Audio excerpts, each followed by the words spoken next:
el Evangelio según San Marcos, San Lucas y San Juan. Cada uno de ellos habla de un aspecto de nuestro Señor Jesucristo, porque cada uno de ellos tiene la intención de presentar a Jesús acorde a lo que el Señor es en sus diferentes aspectos.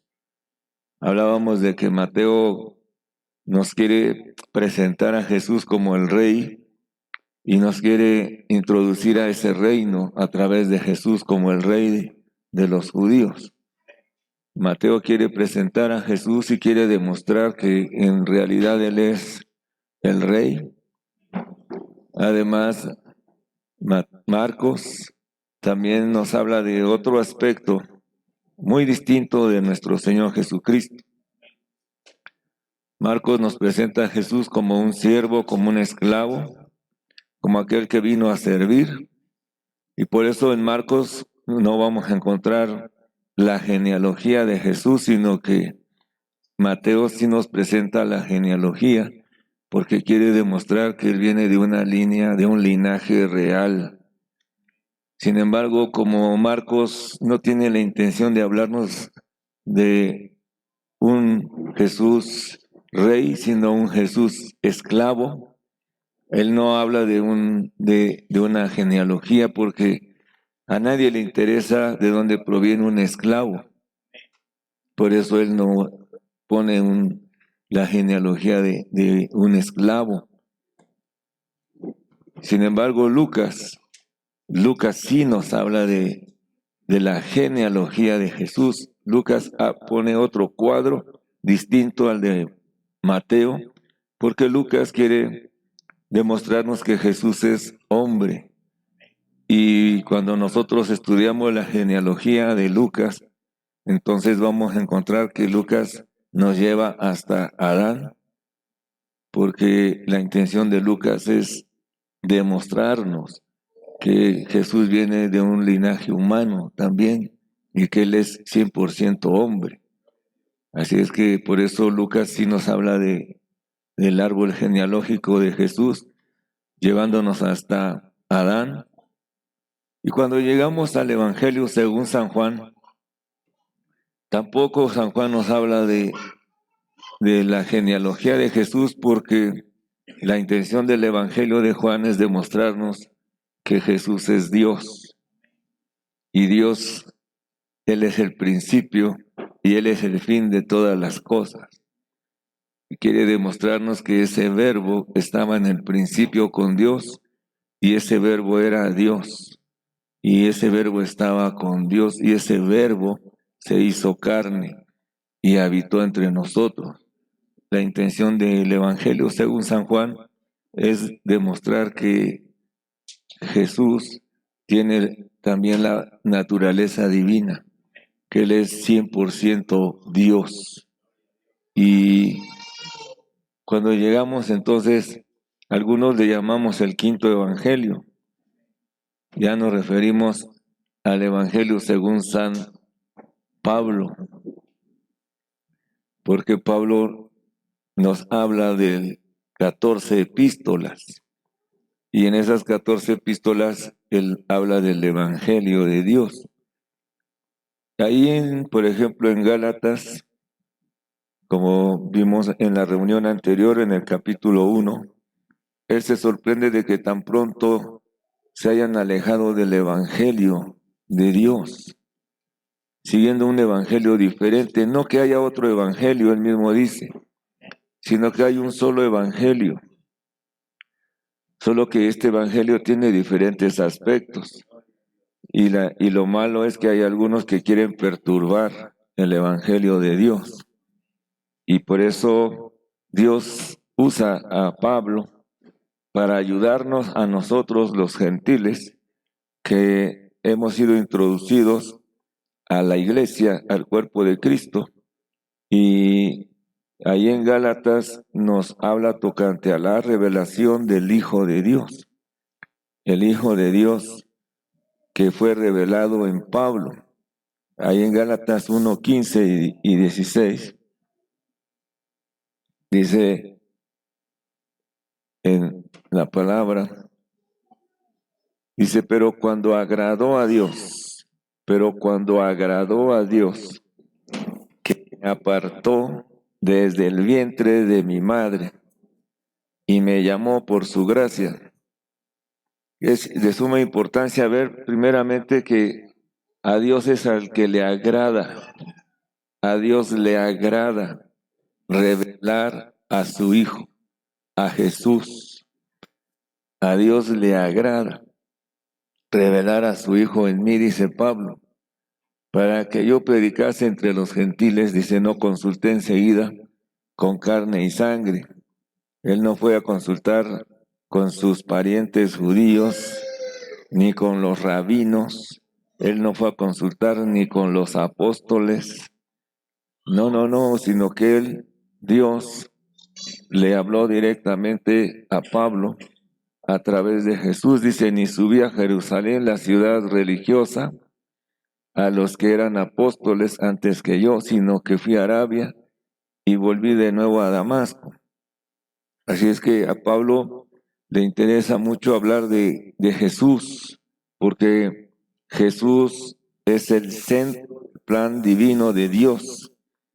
Desde Génesis hasta Apocalipsis, Dios habla claramente de Cristo, de Cristo, de Cristo, de Cristo. Y nosotros debemos de ser muy sabios y de no desviar nuestra mirada de Jesús, porque la intención de Dios es que usted y yo tengamos a Cristo en nuestro corazón, porque Él es el centro del plan de Dios. Si alguien quiere conocer al Padre, tiene que tener al Hijo. Nadie puede ir al Padre sino a través de Jesús. El que tiene al Hijo tiene al Padre. Y además, a través del Hijo, nosotros recibimos el Espíritu Santo. Así que el centro de todo el plan, de toda la Biblia, es Cristo.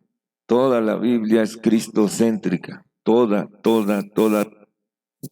los versículos nos van a señalar a Cristo. El Antiguo Testamento son sombras, son figuras. Solo que Pablo está muy preocupado porque se nos quite un velo, porque hay un velo en el corazón. Y mire, por ejemplo, en 2 Corintios 3:15, dice la palabra del Señor, hablando Pablo, porque usted y yo sabemos que él era Saulo, antes de ser Pablo, era Saulo.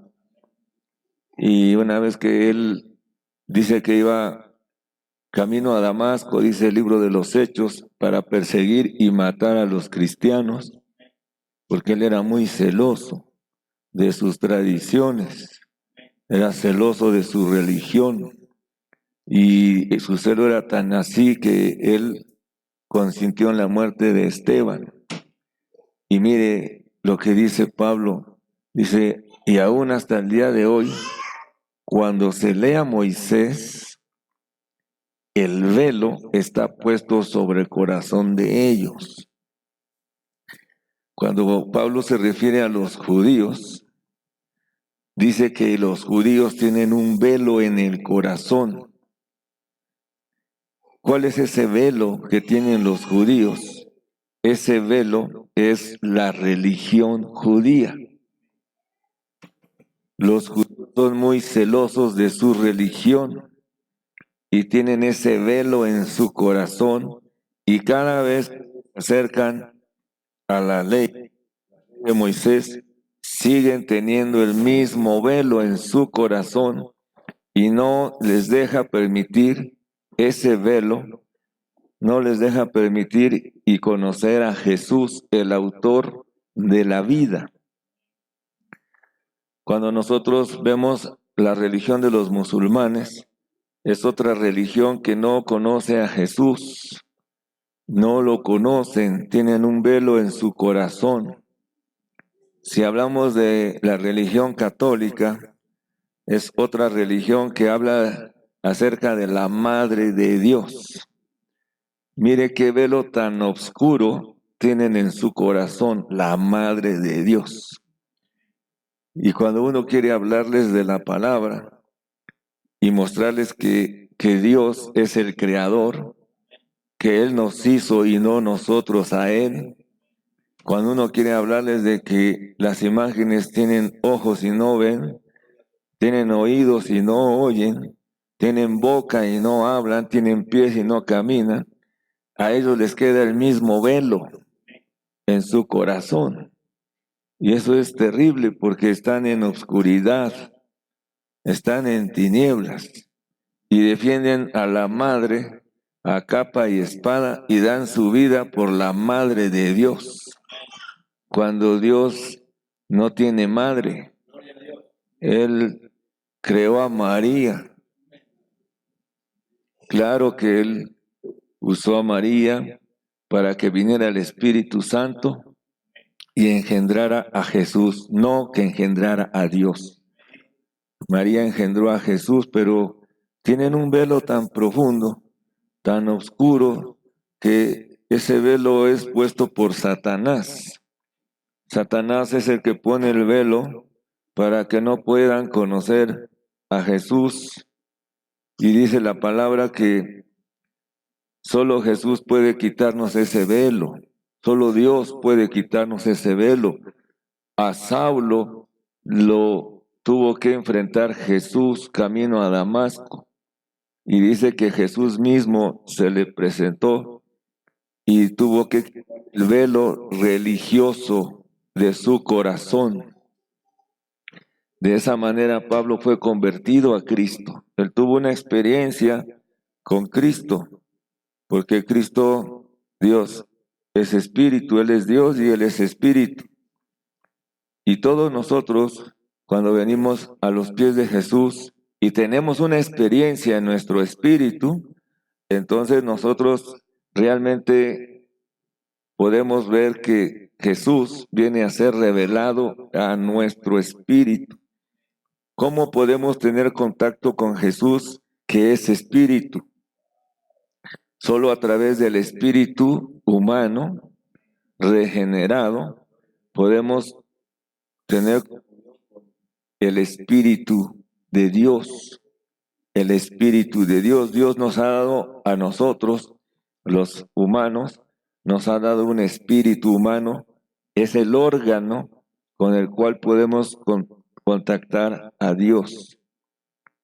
Por eso cuando vino una mujer a Jesús, una mujer pecadora, una mujer que había tenido 5 maridos, y el que ahora tienes no es tu marido, una mujer religiosa, que también le tuvieron que quitar el velo.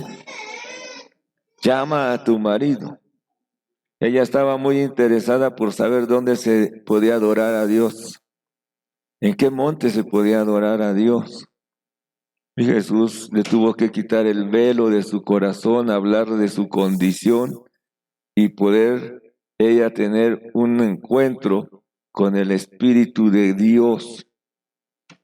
Jesús le tuvo que decir, Dios es espíritu, y los que le adoran en espíritu y en verdad es necesario que le adoren. Así es que tristemente la mayoría de la gente tiene ese velo en su corazón. Otra religión llamada los adventistas, ¿qué velo tienen en su corazón de querer insistir en guardar el sábado? Qué terrible, hermanos, que todas esas sectas quieran con sus ritos agradar a Dios, cuando dice la palabra que el Dios de este siglo les ha cegado el entendimiento. Segunda de Corintios 4:4. Segundo de Corintios, capítulo 4, versículo 4, dice que el Dios cegó el entendimiento de los incrédulos, dice, en los cuales el Dios de este siglo cegó el entendimiento de los incrédulos, todos esos llamados ateos, todos esos grupos indígenas que se reúnen en las catacumbas, los chamanes, todos esos brujos, todos esos incrédulos han sido cegados por el Dios de este siglo que es Satanás, para que no les resplandezca la luz del Evangelio de la gloria de Cristo, el cual es la imagen.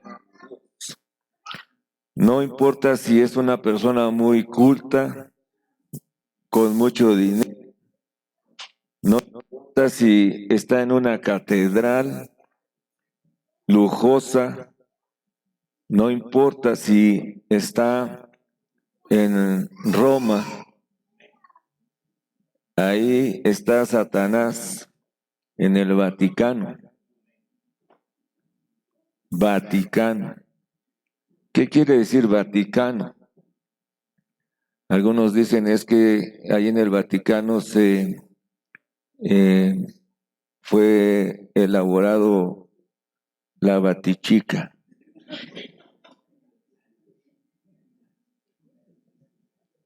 El Batman, el Batimóvil. Vaticanos, son palabras latinas que dicen centro de adivinación y hechicería. Eso significa. Y la gente va a ese centro de adivinación y hechicería, a esa atmósfera donde está la estatua de Pedro, la capilla donde los mejores pintores pintaron ahí a los homosexuales, a los ángeles como homosexuales, mujeres lesbianas, porque es un centro de adivinación y hechicería. ¿Qué es lo que está pasando? Que el Dios de este siglo cegó su entendimiento. No importa si estás en una capillita o en una catedral, solo Cristo, solo el Hijo de Dios puede quitar el velo en nuestro corazón. Saulo de Tarso tuvo que tener un encuentro directo con Jesús. Y cuando lo tuvo, él mismo se arrodilló y le dijo, ¿quién eres, Señor? Y le dijo, yo soy Jesús a quien tú persigues. Un Jesús que Pablo había pensado que estaba muerto, que estaba en la cruz, pero que ahora lo estaba viendo resucitado. A Pablo le resplandeció la luz del Evangelio, de la gloria de Cristo. Segundo de Corintios 3:16. Miren lo que nos dice.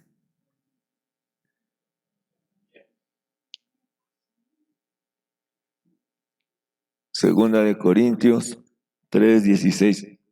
Pero cuando se conviertan al Señor, el velo se quitará. Cuando el corazón esté dispuesto, el velo se quitará. Porque a Dios le agrada quitar el velo, pero todo depende del corazón. Una experiencia espiritual. Es una experiencia espiritual, no es algo externo, no es objetivo. No es de que tú quieras ver una piedra formada la cara de Cristo, o es que tengas que ver alguna roca, algún madero. No, no es nada externo, todo es espiritual. Y el Señor es espíritu y Él viene a darnos un nuevo espíritu. Él viene a quitar el corazón de piedra y darnos un corazón de carne. Dice la palabra en Efesios 1:17, Pablo en su oración, orando porque nosotros, los gentiles, que hemos sido llamados, que hemos sido escogidos, dice, para que el Dios de nuestro Señor Jesucristo, el Padre de gloria, miren la oración de Pablo, el deseo de Pablo es que el Padre de gloria nos dé espíritu de sabiduría. Cuando Pablo habla de que tengamos un espíritu de sabiduría, se refiere a tener un nuevo espíritu, se refiere a tener un espíritu regenerado. La sabiduría tiene que ver con el espíritu humano, dispuesto para conocer a Dios, porque además dice que el deseo de Pablo y su oración es de que el Dios de nuestro Señor Jesucristo, el Padre de gloria, os dé un espíritu de sabiduría, un espíritu nuevo, un corazón nuevo. Una vez que ya tenemos ese espíritu nuevo, ahora viene la revelación y un espíritu de revelación. Y un espíritu, la revelación nos la da el Espíritu Santo. Y cuando viene la revelación es cuando se quita el velo de nuestro corazón. Viene el Espíritu de Dios a nuestro espíritu y entonces ahí se quita el velo religioso para que nosotros hoy podamos sentir en nuestro espíritu el Espíritu Santo y podamos ver que Cristo habita en nuestro espíritu. Cristo habita en nuestro espíritu. Cristo vive en nuestro espíritu. Y lo que el Señor quiere es que vivamos esa vida y que podamos ver que el misterio de Cristo es la iglesia. Solo por revelación, por el espíritu mezclado, dice, cuando nos unimos al Señor, un espíritu somos con Él. Teniendo ese espíritu mezclado, podemos ver que ahora hemos recibido la vida eterna. Cuando recibimos la vida, nosotros venimos a ser varones. Ahí viene la parte varonil, porque también todos nosotros venimos a ser mujer. Cuando recibimos la vida, nos convertimos en el varón, en el hijo varón que aparece en Apocalipsis 12. Pero cuando viene el amor de Dios, ahí nosotros nos convertimos en mujer. Somos la novia, somos la iglesia que está esperando las bodas del Cordero. Así es que es de suma importancia que nosotros sepamos cómo enfrentar la corriente religiosa del judaísmo, porque el judaísmo se mete a la iglesia y pervierte el evangelio. Se los voy a repetir. El judaísmo se mete a la iglesia y pervierte el evangelio. Por eso Pablo está tan asombrado a los Gálatas de que se hayan apartado del evangelio de Dios. ¿Cuáles son las bases del judaísmo? Hay 3 pilares del judaísmo. Ellos están edificados sobre la ley, pero ellos tienen 3 pilares fuertes. Número 1, ellos tienen el pilar de la circuncisión.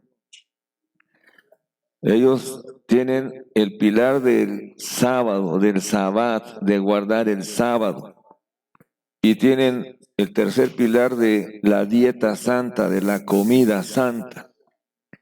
Son 3 cosas ordenadas por Dios que están en el Antiguo Testamento. Por ejemplo, el primer pilar que se refiere a la circuncisión, usted lo va a encontrar allá en Génesis 17. Ahí el Señor nos va a hablar de la circuncisión. Génesis 17 del 9 al 14. El segundo pilar que se refiere a guardar el sábado, ese lo van a encontrar en Éxodo 20, del versículo 8 al 11. Y además está el tercer pilar, que se refiere a la dieta santa, a la comida santa. Está en Levítico 11, tendremos que leer Levítico 11. Pero como aquí la mayoría de ustedes son bien obedientes, hemos llevado en obediencia la lectura que se les encargó desde el principio de año. No tenemos por qué leer ya todas esas citas porque usted ya las leyó, ya se le hicieron algunas preguntas y usted ya las contestó. Ya estamos en la lección 20. La meta de este año era que toda la iglesia leyera toda la Biblia en un año y elaboramos lecciones para que usted al cabo de diciembre, usted ya haya leído toda la Biblia y que no fuéramos engañados, ¿verdad? Entonces ahí están esos tres pilares que tienen los judíos. Pero hoy vamos a tirar esos tres pilares con la misma palabra. La misma palabra los tumba, porque nosotros no enseñamos cosas personales ni filosofías de hombres, sino con la misma Biblia, porque era lo que Pablo hacía. Solo con la misma palabra derribaba los pilares de su tradición, de su religión. Mismo dice que todas esas son sombras. Ahí Colosenses 2, versículos 16 y 17, dice que todas esas son sombras, pero la realidad está en Cristo. Gracias a Dios por el ministerio de Pablo, porque si no fuera por ese ministerio estaríamos perdidos nosotros como iglesia. Dice en el 2:17, todo lo cual es sombra de lo que ha de venir, pero el cuerpo es Cristo. Aleluya. Amén, santos. Colosenses 2:11. Vamos a ver el punto número 1, la circuncisión. Vamos a ver, ya les di la cita de la circuncisión que está en Génesis, esa es la sombra, pero ahora vamos a ver la realidad que está en Colosenses 2:11. ¿Están aquí, hermanos? Mire, fíjese bien, dice, en él, en Cristo, también fuimos circuncidados con circuncisión no hecha a mano, al echar de vosotros el cuerpo pecaminoso carnal en la circuncisión de Cristo. Quiere decir que usted y yo ya no necesitamos ese rito religioso. Se cumplió en Cristo y nosotros hemos sido circuncidados del corazón. Se expulsó de nuestro corazón el cuerpo pecaminoso carnal en la circuncisión de Cristo. Y que en el versículo 12, el que sigue, hermano, dice, sepultados con él en el bautismo, en el cual fuisteis también resucitados con él, mediante la fe en el que levantó de los muertos. Así que usted y yo ya no necesitamos más ese pilar o ese rito. El sábado tipifica a Cristo como reposo para su pueblo. Mateo 11. Mateo 11, versículo 28 y 30.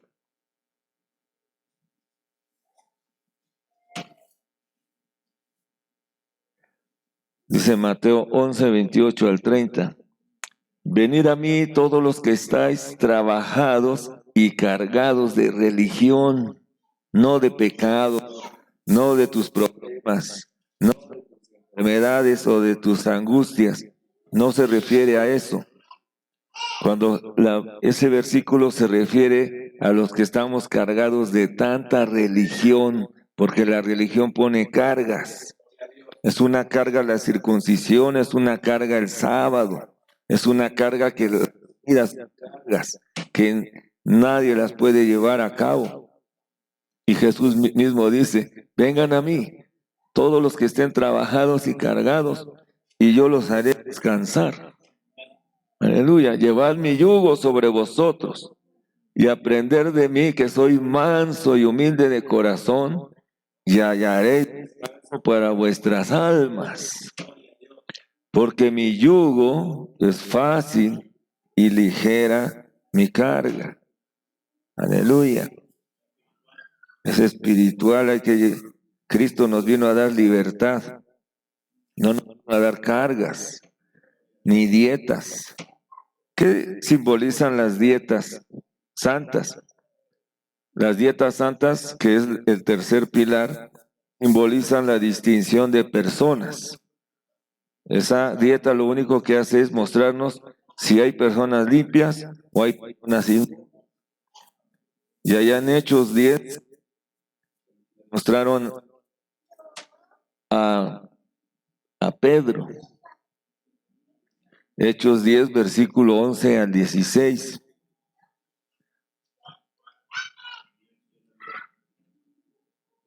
Amén.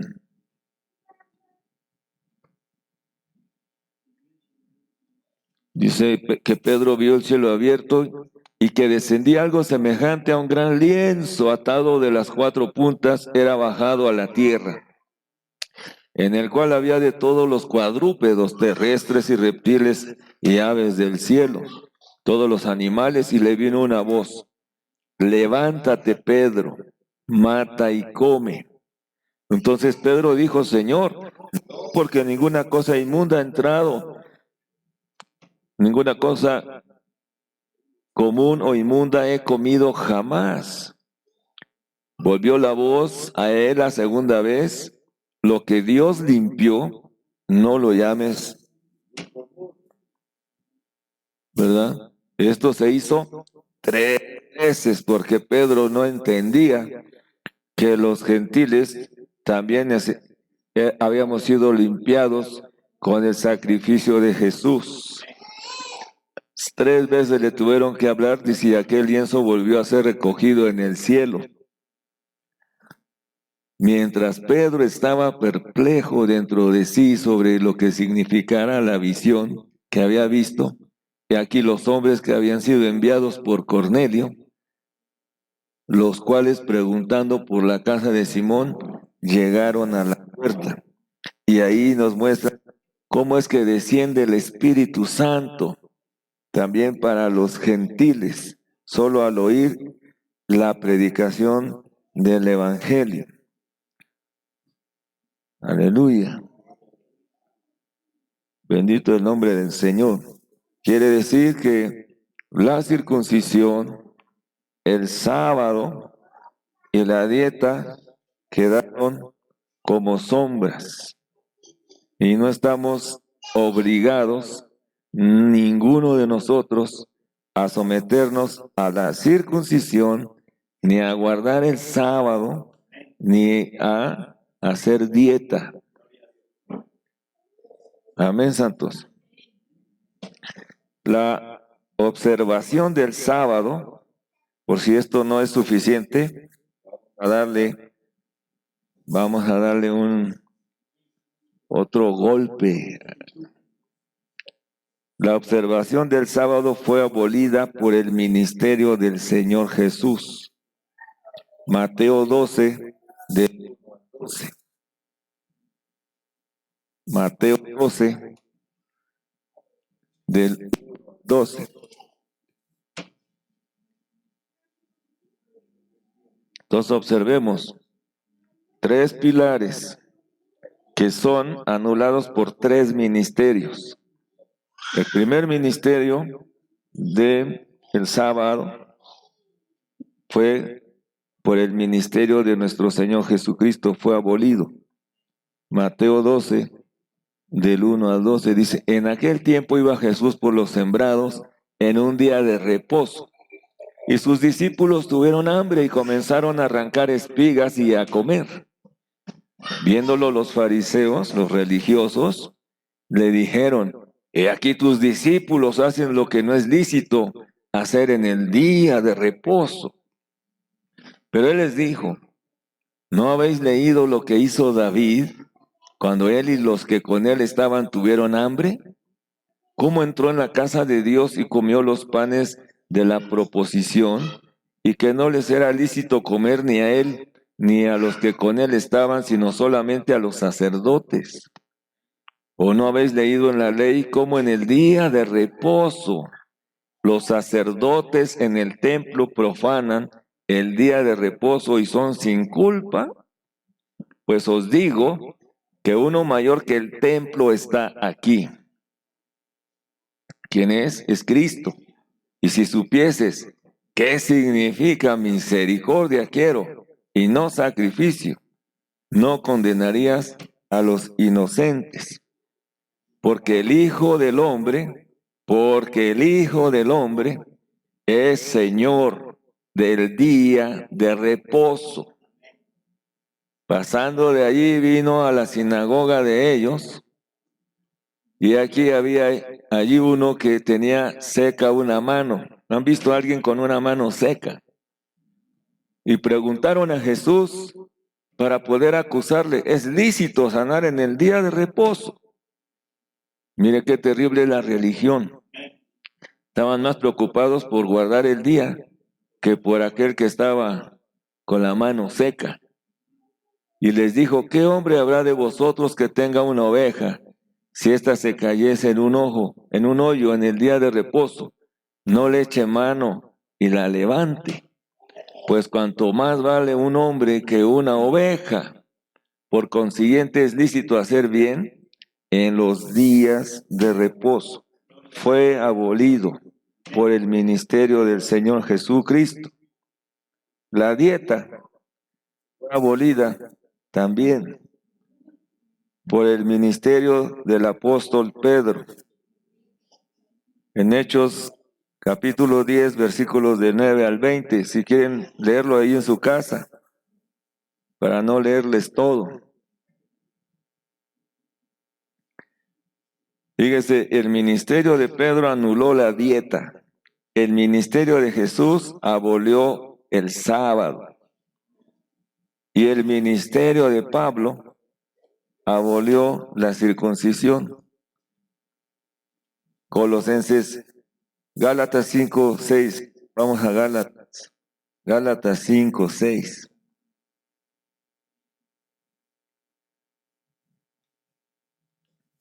Gálatas capítulo 5, versículo 6.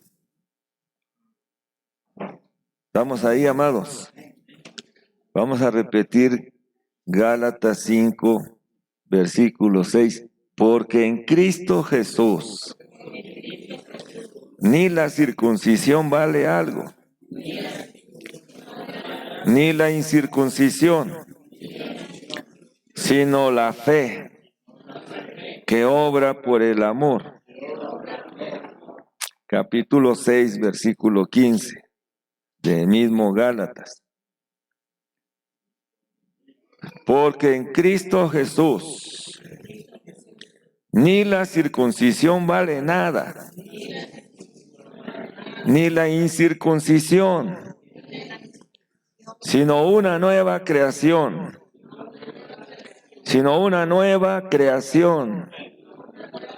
Aleluya. Ya vimos que el ministerio de Jesús derribó Cristo el cumplimiento de la ley, de la circuncisión, del sábado, de las dietas. Todos estamos libres en Cristo. En resumen, la base del judaísmo ya no tiene función. La base del judaísmo ya no tiene función. Cristo la ha reemplazado. Todo está en Cristo. Nuestra fe está fundada en Cristo. Todo se cumplió en nuestro Señor Jesucristo. No estamos obligados, hermanos, a regresar a los rituales, porque estaríamos rechazando el Evangelio, el cumplimiento de nuestro Señor Jesucristo. Él ya cumplió con todo. Así es que nosotros en Cristo somos nuevas criaturas, somos el nuevo hombre. Mire, vamos a repetir Gálatas 2:16. Señor Jesús, Gálatas 2:16. Sabiendo que el hombre no es justificado por las obras de la ley, sabiendo que el hombre no es justificado por las obras de la ley, sino por la fe de Jesucristo. Nosotros también hemos creído en Jesucristo para ser justificados por la fe de Cristo y no por las obras, y no por las obras de la ley, por cuanto por las obras de la ley nadie será justificado, pero nosotros hemos sido justificados por la fe. No necesitamos más. Cree en el Señor Jesucristo y serás salvo tú y toda tu casa. Por lo tanto, no estamos obligados a volver al judaísmo. Ya no tiene función, no tiene peso, no tiene nada. Cristo, hermanos, Cristo es el centro del plan divino. Cristo es Dios que vino a darnos libertad.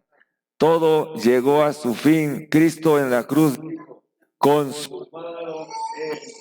Todo llegó a su fin. La maldición de la ley fue cargada en la cruz del Calvario. Así es que nosotros no estamos obligados a someternos a ella. Vamos a Gálatas capítulo 2. Vamos a terminar con Gálatas capítulo 2. Queremos ver la experiencia de Pablo. ¿Estamos ahí, amados? Después, pasados 14 años, dice Pablo, subí otra vez a Jerusalén con Bernabé, llevando también conmigo a Tito. Pero subí según una revelación, y para no correr o haber corrido en vano, expuse en privado a los que tenían cierta reputación del Evangelio que predico entre los gentiles. Mas ni aun Tito, que estaba conmigo, con todo y ser griego, fue obligado a circuncidarse. Y esto a pesar de los falsos hermanos. Todavía hay falsos hermanos hoy en día, introducidos a escondidas, que entraban para espiar nuestra libertad que tenemos en Cristo Jesús, para reducirnos a esclavitud. Mire, lo que hacen es reducirnos a esclavitud, a los cuales, mire Pablo, ni por un momento accedimos a someternos, para que la verdad del Evangelio permaneciese con nosotros. Pero de los que tenían reputación de hacer algo, no que hayan sido, lo que hayan sido en otro tiempo, nada me importa. Dios no hace acepción de personas. A mí, pues, los de reputación, nada nuevo me comunicaron. Por eso Pedro, cuando escribe su epístola, Pedro dice, no, ese Pablo habla de cosas que ni yo mismo entiendo. Antes, por el contrario, como vieron que me había sido encomendado el evangelio de la incircuncisión, como a Pedro el de la circuncisión, pues el que actuó en Pedro para el apostolado de la circuncisión, actuó también en mí para con los gentiles. y reconociendo la gracia que me había sido dada, Jacobo, Cefas y Juan, que eran considerados como columnas, nos dieron a mí y a Bernabé la diestra en señal de compañerismo para que nosotros fuésemos a los gentiles y ellos a la circuncisión. Solamente nos pidieron que nos acordásemos de los pobres, lo cual también procuré con diligencia hacer. Pero cuando Pedro, siempre hay un hipócrita en el redil, pero cuando Pedro vino a Antioquía, le resistí cara a cara, porque era de condenar. Pues antes que viniesen algunos de parte de Jacobo, comía con los gentiles. Él venía a Riobamba y comía fritada, hermano, hornado. Pero después que vinieron, se retraía y se apartaba, porque tenía miedo tenía miedo de los judíos. Y en su simulación participaban también, no era él solo, otro grupito. De tal manera que aún Bernabé fue también arrastrado por la hipocresía de ellos. Pero cuando vi, mire el celo de Pablo, que no andaban rectamente conforme a la verdad del Evangelio. Por eso le pusimos el quinto Evangelio, o el Evangelio según Pablo. Dije a Pedro delante de todos, si tú siendo judío vives como los gentiles y no como judío, ¿por qué obligas a los gentiles a judaizar? Nosotros siendo judíos de nacimiento y no pecadores de entre los gentiles, sabiendo que el hombre no es justificado por las obras de la ley, sino por la fe de Jesucristo. Aleluya. Y ahí sígale leyendo, hermano. Esto está, pero sí, deleitoso, hermano. La iglesia no está obligada a regresar ni a judaizarse. Que Dios nos libre de caer en esas trampas, esas corrientes. Que se quite el velo y oremos por los hermanos que están regresando. Oremos por ellos. No los juzgamos, no los criticamos. Mejor oremos. Porque como ya vimos en esta noche, se ha puesto un velo que solo es quitado. Padre, te damos gracias por tu palabra.